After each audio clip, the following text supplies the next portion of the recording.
अस्सलामुअलैकुम dear students.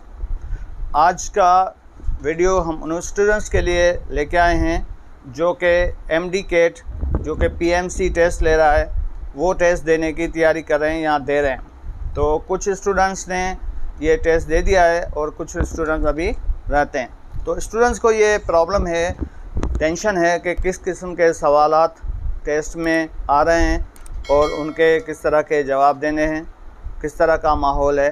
तो उसके लिए थोड़ा सा ये बता दें कि जो स्टूडेंट्स जिनके कॉन्सेप्ट क्लियर है और डीप स्टडी है, वही स्टूडेंट ये टेस्ट क्लियर कर पा रहे हैं। तो कुछ ये जो वीडियो बना रहे हैं उसका कुछ सोर्स कुछ स्टूडेंट्स ही हैं जिन्होंने पहले टेस्ट दे चुके हैं और उनसे ही मालूमात के बेसिस पर ये वीडियो बना रहे हैं। तो स्टार्ट करते हैं। काफ़ी फ़ायदेमंद, काफ़ी बेनिफिशियल होगा उन स्टूडेंट्स के लिए जो कि अभी जिनका टेस्ट रहता है। तो स्टार्ट करते हैं। सवाल पहला है कि which are the following have low density. इनमें से कौन सा है, मॉलिक्यूल है, कोवेलेंट आयन है या ऑल ऑफ दीज जिनकी डेंसिटी लो है। तो हमें पता है कि जो मॉलिक्यूल्स होते हैं या मॉलिक्यूलर जो कंपाउंड्स होते हैं उनकी डेंसिटी लो होती है। सेकंड सवाल है which of bond is in nitric acid. तो नाइट्रिक एसिड में कौन सा बॉन्ड होता है। तो यहाँ पर हमारे पास ऑप्शन है ionic bond, covalent bond, coordinate covalent bond. Deep option है हमारे पास बी एंड सी। तो इसमें अगर देखा जाए कि नाइट्रोजन के पास लोन पेयर्स हैं जो कि ऑक्सीजन के पास साथ बॉन्ड बना रहा है, वो कोऑर्डिनेट कोवेलेंट बॉन्ड बना रहा है, और नाइट्रोजन हाइड्रोजन के साथ कोवेलेंट बॉन्ड बना रहा है। तो इसका जो आंसर होगा वो होगा हमारे पास बी एंड सी, मतलब covalent bond and coordinate covalent bond. According to N+L rule which of the following is high energy. इनमें से कौन सा है जिसकी एनर्जी हाई है, 5s, 3d, 4s। तो इसमें अगर N+L रूल में अगर हम देखें, इसको अगर पुट करें हम, तो N+L, तो N में अगर 5s को पुट करते हैं तो 5 + s के जो शेल है वो पहला शेल है और उसका L जो है ना वो 0 है, तो जवाब आ गया 5। इसी तरह से अगर हम देखें 3d, तो 3 + d हमारे पास थर्ड शेल है, तो थर्ड का L जो बनता है वो 2 बनता है, तो जवाब आ गया हमारे पास 5। और इसी तरह से 4 + s, तो s की जो वैल्यू आती है वो 0 आती है, L वैल्यू, तो इज इक्वल हो गया 4। अब यहाँ पर हम देखें कि जो दो आ रहे हैं हमारे पास 5s और 3d, इन दोनों के वैल्यूज़ बराबर आ रहे हैं, इन एनर्जी लेवल बराबर आ रही है 5 एंड 5। तो हम अब किसको हायर एनर्जी कंसीडर करेंगे, जिसका n नंबर ज़्यादा होगा। तो n नंबर जो ज़्यादा है वो है हमारे पास 5s का, तो 5s जो है ना वो हमारा इसमें सही करेक्ट आंसर है। इसी तरह से हमारे पास है which of the following are more electronegative. तो ये तो बहुत ही कॉमन सवाल है, हम ये पढ़ते रहते हैं कि पीरियोडिक टेबल में सबसे ज़्यादा जो इलेक्ट्रोनेगेटिव एलिमेंट है वो फ्लोरीन है, और ये बहुत ही कॉमन सवाल है जो कि सब मेरे ख्याल में हर किसी को आता होगा। तो fluorine is more electronegative. Geometry show by MnCl4। तो अगर हम देखें तो ये भी हमारे बुक में एज इट यही स्ट्रक्चर बना हुआ है कि उसकी स्ट्रक्चर किस तरह है। सेंट्रल एटम हमारे पास मैग्नीज है और इसके बराबर में क्लोरीन, फिर क्लोरीन और क्लोरीन और क्लोरीन है, 4 क्लोरीन है। तो इसका मतलब है कि ये इसका जो स्ट्रक्चर बनेगा वो टेट्राहेड्रल स्ट्रक्चर बनेगा। इसी तरह से if Kc is very large is shows. अगर Kc हमारे पास बहुत ज़्यादा होगी तो हमारे पास जो रिएक्शन होगा वो ऑलमोस्ट कंप्लीट रिएक्शन हो जाएगा। तो जवाब इसका जो आ रहा है हमारे पास वो है हमारे पास जवाब A, reaction is almost complete. ये बुक की एज इट स्टेटमेंट है। The following gas indicate in sun when using spectroscopy. तो ये भी बहुत ही कॉमन सवाल है कि हीलियम जो थी वो जो ना वो आइडेंटिफाइड हुई थी सन पर। If one group is replace by one another group then it is. अगर एक ग्रुप दूसरे ग्रुप को रिप्लेस कर रहा है तो उस प्रोसेस को हम क्या बोलते हैं। तो हम उस प्रोसेस को बोलते हैं सब्स्टिट्यूशन रिएक्शन। मतलब एक ग्रुप आ रहा है और एक ग्रुप रिप्लेस हो रहा है, तो इसका मतलब है कि ये सब्स्टिट्यूशन रिएक्शन हो रहा है। Which of following does not colourise bromine water, तो ये इसमें से कौन सा है जो कि ब्रोमीन वाटर को डीकलराइज जो है ना वो नहीं कर रहा, does not decolourise bromine water, तो वो है हमारे पास alkenes. Acetone react with Grignard reagent to produce, ये बहुत ही कॉमन सवाल है और तकरीबन ये गिरगना रिएजेंट्स के साथ जितने भी हमारे पास बुक में रिएक्शंस हैं वो तकरीबन बार बार जो है ना वो रिपीट हो रहे हैं। तो स्टूडेंट्स को सजेशन ये है कि ये चैप्टर नंबर 8 जो टेक्स्ट बुक बोर्ड में है उसको बहुत ही अच्छी तरीके से समझ लें। उसमें से हर टेस्ट में से कोई ना कोई सवाल, एक दो सवाल उसमें से रिपीट हो रहे हैं। तो एसीटोन अगर गिरगनार रिएजेंट के साथ रिएक्शन करेगा तो ये क्या बना देगा, तो हमारे पास इसका जो जवाब है वो है tertiary alcohol. Phenol react with formaldehyde to produce, जब फिनोल फॉर्मल्डिहाइड के साथ रिएक्ट करेगा तो क्या बनाएगा, ये बेकलाइट बनाएगा। तो ये भी हमारे पास बिल्कुल इजी सवाल है। तो केमिस्ट्री काफ़ी इजी सवाल आ रहे हैं। तो कह रहा है glycerine glycine is a, glycine क्या है, एसिड है, बेस है या ज़्विटर आयन है। तो हमारे पास जो ग्लाइसिन है वो ज़्विटर आयन है, तो इसका जवाब आ गया हमारे पास C. Alcohol and acid react to form, जब अल्कोहल एंड एसिड आपस में रिएक्ट करेंगे तो क्या बनाएंगे, तो इसका जवाब हमारे पास है बी, वो है Easter. Alkyl halide is formed by, alkyl halide की प्रिपरेशन किस तरह से होती है, तो ये अल्काइल हैलाइड वाला सवाल वही मैं कहा कि 8वां जो चैप्टर है वो बहुत ही इंपॉर्टेंट है, तो उसको बोलते हैं हम न्यूक्लियोफिलिक सब्स्टिट्यूशन रिएक्शन। सवाल नंबर 14 है acetylene react with sulphuric acid and HDSO4 to form, जब एसिटाइलिन रिएक्ट करेगा तो क्या बनाएगा, तो इसका जवाब है हमारे पास बी, ये एसिटाल्डिहाइड बना देगा। इसी तरह से कलर ऑफ स्कैंडियम, स्कैंडियम जो जब आयोनाइज होगा इस 3+ होगा तो उसका कौन सा कलर होगा, तो जब ये 3+ होगा तो उसका जो आउटर शेल है वो एम्प्टी हो जाएगा, खाली हो जाएगा, तो उसका जो कलर होगा वो कलरलेस होगा। जिस भी कंपाउंड ट्रांजिशन एलिमेंट का आउटर शेल या तो कंप्लीट है या तो एम्प्टी है, तो उस दोनों सूरतों में ये कलरलेस होंगे। इसी तरह से हमारे पास एक और सवाल है acetone undergo to reduction to form, acetone अगर रिडक्शन करेगा तो वो क्या बनाएगा, तो उसका जो जवाब है हमारे पास वो है secondary alcohol. Phenol and ethanol react with sodium metal to form, तो इसके ऑप्शन है हमारे पास कि बोथ हाइड्रोजन गैस बनाएंगे, बोथ वाटर गैस बनाएंगे, या ethanol form hydrogen and phenol form water. D हमारे पास है ethanol form water and phenol form hydrogen. जो हमारे पास सही ऑप्शन है वो है हमारे पास C, ethanol form hydrogen and phenol form water. एक और सवाल है number is of carbon atom in oxalic acid, oxalic acid में कार्बन नंबर कितने होते हैं, तो ऑक्जेलिक एसिड में कार्बन नंबर 4 होते हैं। इसके अगर हम स्ट्रक्चर देखें तो इसका स्ट्रक्चर इस तरह से है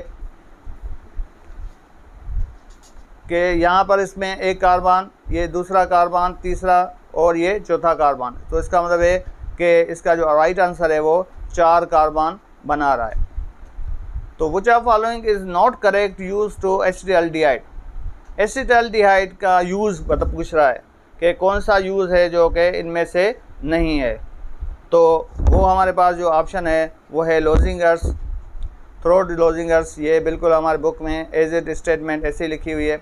इसी तरह से Bakelite is a polymer of, तो बेकलाइट हमारे पास पॉलीमर किस चीज़ का पॉलीमर है, तो phenol and formaldehyde, phenol and methanal, phenol and methanol, तो हमारे पास ऑप्शन है फिनोल एंड फॉर्मल्डिहाइड।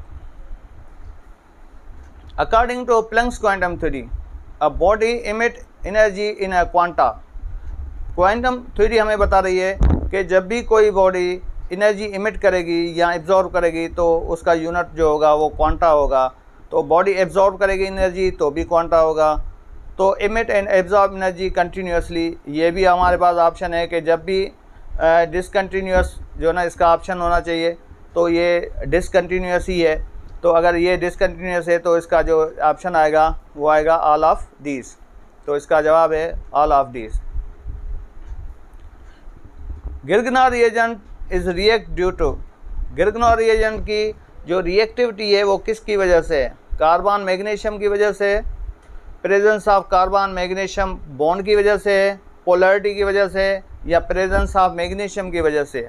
तो हम सब जानते हैं कि पोलैरिटी की वजह से इसका जो है ना वो बॉन्ड बनता है। तो polarity of carbon and magnesium की वजह से गिरगना रिएजेंट रिएक्टिव हैं। तो Grignard reagents are made in the presence of, तो गिरगना रिएजेंट जब हम बनाते हैं तो उसमें जो कैटलिस्ट यूज़ करते हैं वो ड्राई ईथर यूज़ करते हैं। तो स्टूडेंट आप देखें कि मोस्टली जो सवाल आ रहे हैं वो हमारे पास ये अल्काइल हैलाइड वाला जो चैप्टर है हमारे पास, chapter number 8 syntax book mode में, उसमें से आ रहे हैं। Alpha amino carboxylic acid are convert into alpha hydroxyl carboxylic acid in presence of.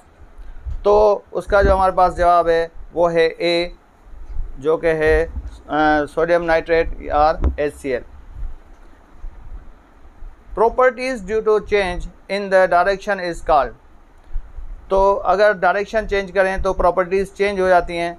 तो ये भी हमारे पास फर्स्ट ईयर के बुक में सॉलिड वाले चैप्टर में मौजूद है कि एनिसोट्रॉपिक प्रॉपर्टीज़ हैं, जो कि हम पढ़ते हैं कि सॉलिड के जो टाइप्स पढ़ते हैं, क्रिस्टलाइन सॉलिड और एमॉर्फस सॉलिड, उसमें ये बिल्कुल स्टेटमेंट दी हुई है। 26 विच of the following is the hardest solid, इनमें से कौन सा सॉलिड जो होगा वो हार्डेस्ट होगा? तो आयनिक solids, covalent solid, metallic solids या मॉलिक्यूलर सॉलिड्स। तो जो कोवेलेंट सॉलिड्स होते हैं वो सबसे हार्डेस्ट होते हैं। उसका एग्जांपल है हमारे पास डायमंड। तो डायमंड जो है वो सबसे ज़्यादा हार्डेस्ट है इन द वर्ल्ड। तो इसका जो जवाब है हमारे पास वो है कोवेलेंट सॉलिड्स। एक और आ गया फर्स्ट ईयर से जवाब सवाल है cleavage itself on behaviour, cleavage का क्या बिहेवियर होता है? तो क्लेवेज जो ना हम इसको एनिसोट्रॉपिक बिहेवियर बोलते हैं। The gas molecule which have stronger intermolecular force under, अगर कोई गैस है उसमें स्ट्रॉन्गर मॉलिक्यूलर फोर्स है तो जब लो प्रेशर होगा तो या हाई प्रेशर में या लो टेम्परेचर में।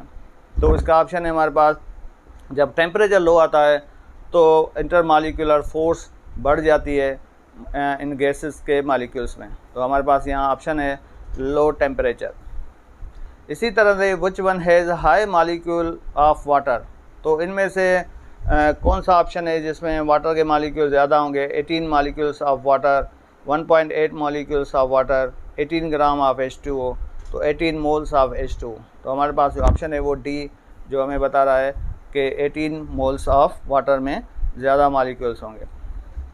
विच of following have a sigma bond between them, तो इनमें से सिग्मा बॉन्ड किससे बनता है? तो हीलियम, नियॉन, आर्गॉन, ये सारे इनर्ट गैसेस हैं और इनको हम नोबल गैसेस भी बोलते हैं, ज़ीरो ग्रुप भी बोलते हैं। तो ये किसी से आप बॉन्ड नहीं बनाते। जब बॉन्ड नहीं बनाते तो इसका मतलब है कि इनमें सिग्मा बॉन्ड भी नहीं बनेगा। तो इसका ऑप्शन होगा none of these.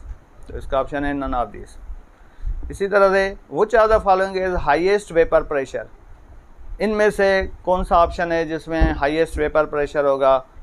Non polar molecules having 1 gram mass, polar molecule having 1 gram mass, covalent molecule है 1 ग्राम मास, आयोनिक मॉलिक्यूल है 1 gram mass.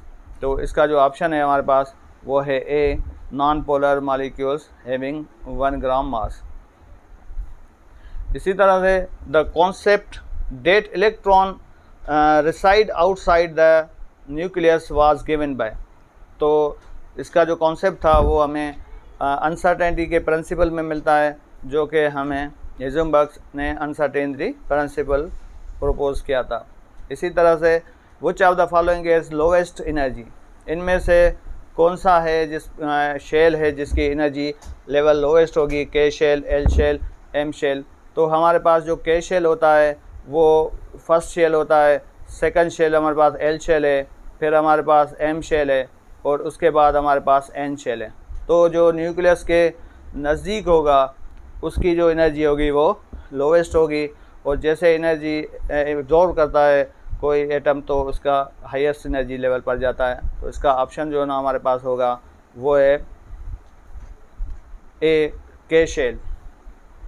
The maximum number of electrons accumulated in a shell is given by, अगर हम shells में जो electrons की तादाद रखते हैं वो किस तरह से रखते हैं, वो है हमारे पास फार्मूला 2n²। तो इसका जवाब आएगा हमारे पास C 2n²। इसी तरह से इफ़ n = 1 और m = 0 the number of electron present in shell, अगर हमारे पास n1 है, n1 का मतलब है कि ये हमारे पास फर्स्ट शेल है। अगर फर्स्ट शेल है तो फर्स्ट शेल में जो मैक्सिमम नंबर ऑफ इलेक्ट्रॉन होते हैं वो होते हैं 2, तो 2 इलेक्ट्रॉन हमारे पास मैक्सिमम है। तो इसका जवाब आ गया B. When calcium oxide is added in water heat of system increase, तो जब हीट ऑफ सिस्टम इंक्रीज होती है तो हम उसको बोलते हैं कि ये एक्सोथर्मिक रिएक्शन है। तो इसका हमारे पास ऑप्शन आ गया exothermic A. The anionic size increase as compare to neutral atom due to, तो एनायन की साइज़ ज़्यादा होती है एज कंपेयर न्यूट्रल एटम के, वो उसकी वजह से कि रिपल्शन विथ इनकमिंग इलेक्ट्रॉन्स। तो बी ऑप्शन है इसका। In electrochemical series the oxidation and reduction potential are, तो ऑक्सीडेशन रिडक्शन पोटेंशियल जो होगा वो बोथ बी एंड सी का सही है। इसका मतलब है same in magnitude, opposite in science. एक और सवाल है हमारे पास, which one is the use to find the rate of reaction in solution, तो सॉल्यूशन में रेट ऑफ रिएक्शन हमें कैसे मालूम होगा, तो उसका जवाब है हमारे पास refractometric method. Cracking process involve, ये हमारे पास ऑर्गेनिक केमिस्ट्री इंटर में है, क्रैकिंग जो कि पेट्रोलियम में मौजूद है सवाल। तो क्रैकिंग का प्रोसेस जो इन्वॉल्व होता है वो big molecules convert into small molecule. तो पेंटेन को हम कन्वर्ट करेंगे इथेन में एंड प्रोपेन में। तो इसका जो ऑप्शन है हमारे पास वो है option A, pentane and ethane. Best of luck students, hope करते हैं कि जिनका टेस्ट अभी रहता है कि वो उनका टेस्ट अच्छा हो जाए और वो भी अपने मकसद में कामयाब रहें। मेहरबानी, थैंक यू।